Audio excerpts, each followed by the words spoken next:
What if the chessboard we know was never meant to be a game of conquest? What if its original purpose was to teach us how to live in harmony with the unseen forces, both within and around us?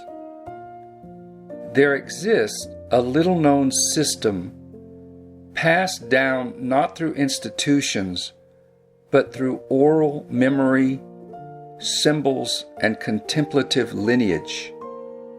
It is called the Game of Asha, and it is said to have originated not in medieval Europe, but in the ancient lands of Sumeria, carried quietly through the teachings of Zarathustra, and later mirrored in the Essene tree of life.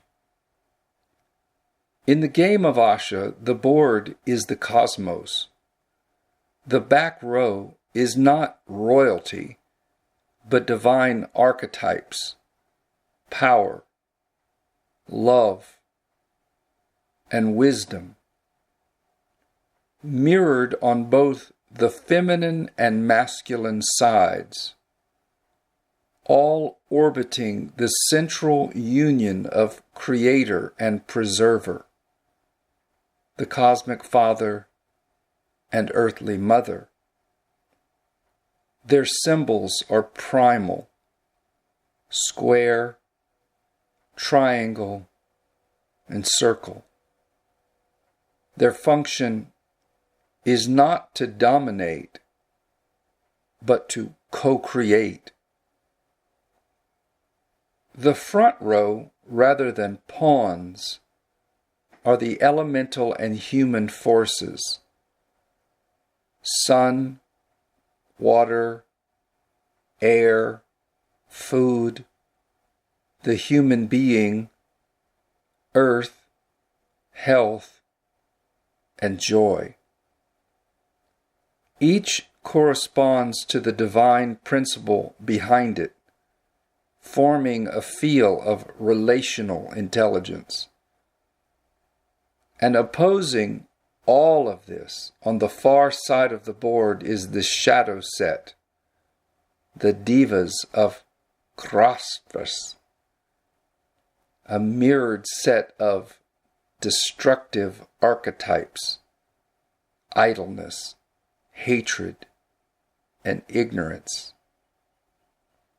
To play Asha is not to win, but to align, to observe how each cosmic force relates to its earthly counterpart, and how the dance between them creates the rhythm of a soul's life.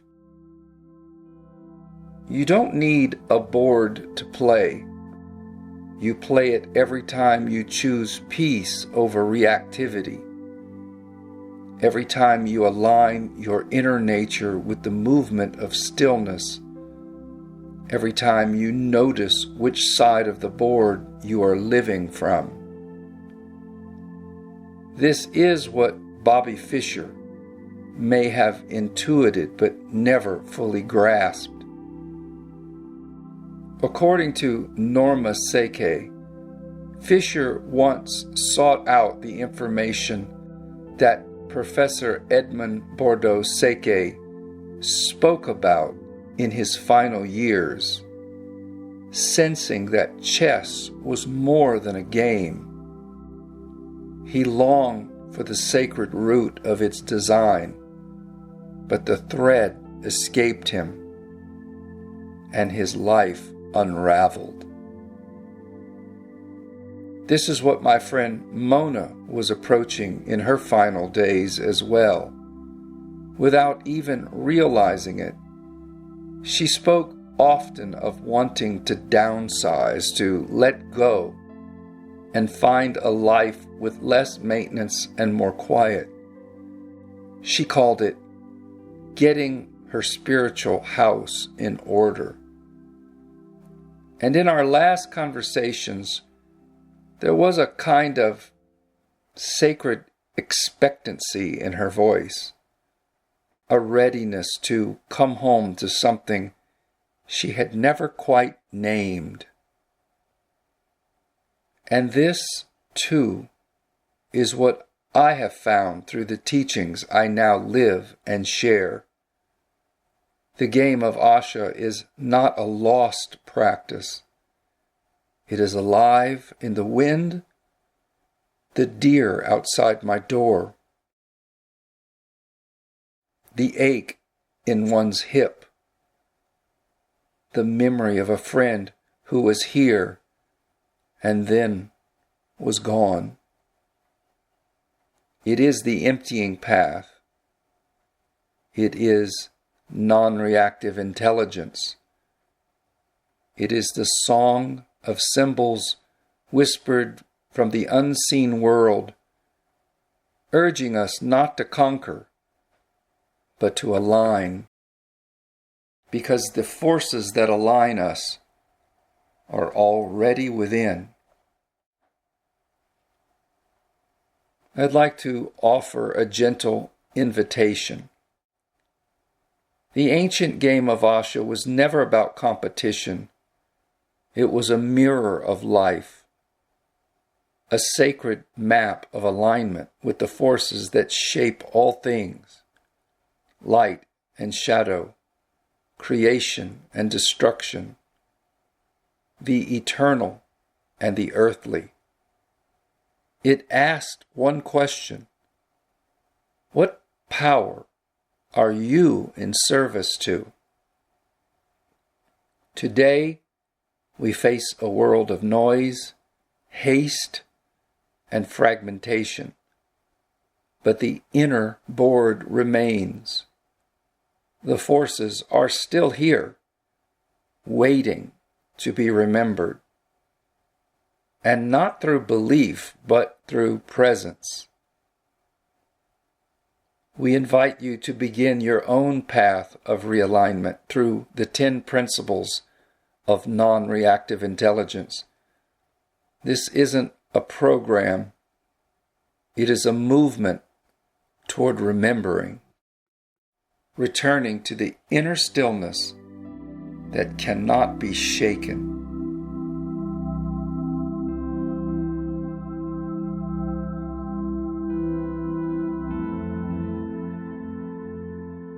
When we speak of reaction in the language of non-reactive intelligence, it is important to be clear. In ordinary speech, we sometimes call smiles, laughter, or kindness positive reactions. But in NRI, the word reaction has a very specific meaning. A reaction is what happens when the nervous system contracts automatically in the face of an event. It pulls us out of presence and into compulsion. And this contraction nearly always has a negative face. Reactions can appear as resentment, disappointment, grievance, or judgment. They can appear as anger, fear, defensiveness, or the ache of rejection. In each case, the nervous system tightens, the body hardens, and awareness is dimmed. This is why in NRI, we distinguish between reaction and response. A reaction contracts, a response expands. Reaction feeds on fear. Response arises from presence. And here lies the practice: to notice when contraction takes hold, and to remember that presence is still available, even here. Spacious awareness is stronger than reaction because it does not contract. It simply sees. And in that seeing, it gives us back our freedom.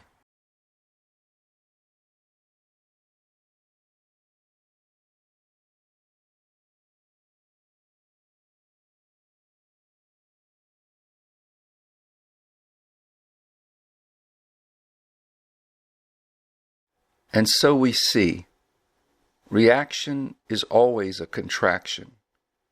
It pulls us away from presence, whether it takes the form of disappointment, resentment, or anger. The invitation of NRI is to notice this contraction and to remember that spacious awareness remains stronger than reaction. And this brings us back to the image of the Game of Asha, the unseen forces that align us.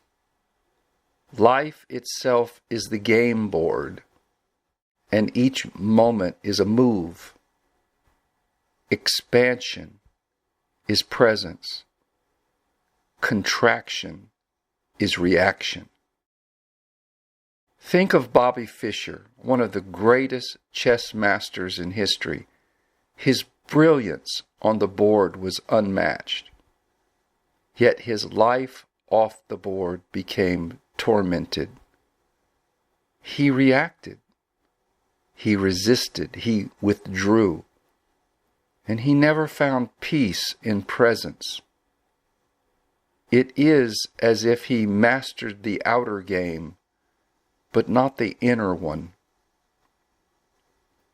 The real victory in the Game of Asha is not brilliance of strategy, but the quiet strength of presence.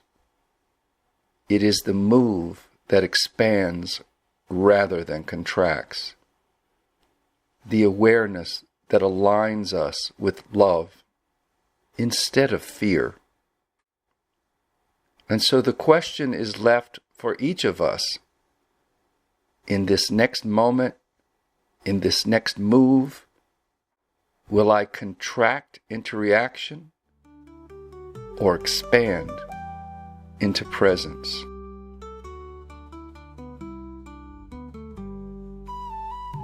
Therefore, my friends, gather with others, study, sit in silence, share reflections.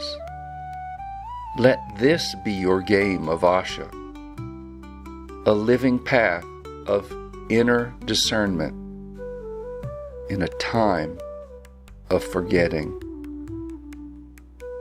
And may peace be with you.